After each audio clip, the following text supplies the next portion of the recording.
Tawagin na natin ang pinakagwapo na pagkagwapo. Ingatan mo yung taong palaging nandyan para sa'yo. Dahil baka isang araw, hindi mo na mamalayan, wala na siya sa tabi mo. Kaya ikaw na nagbabasa, nakikinig dito. Ingatan mo yung taong minamahal mo. Ipakita mo sa kanya na malaga siya pa para sa'yo. Oo, ikaw. Ikaw rin. Ikaw pa. Saka ikaw.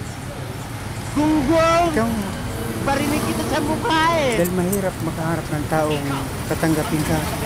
Ibibigay ang anumang kaya niya. Mamahalin at gagawin ang lahat.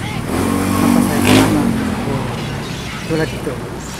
Welcome! Magaling kang kupal ka!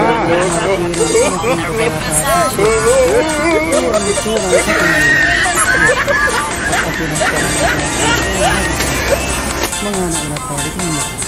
Maraming salamat. Salamat. Salamat po sa mga makanurat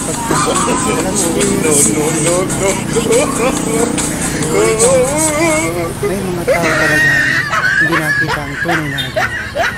Hindi nila maramdaman. At baliwala ka sa kanya. Bakit kaya hindi nila maintindihan? Bakit kaya hindi nila maunawaan? Siguro ano kaya?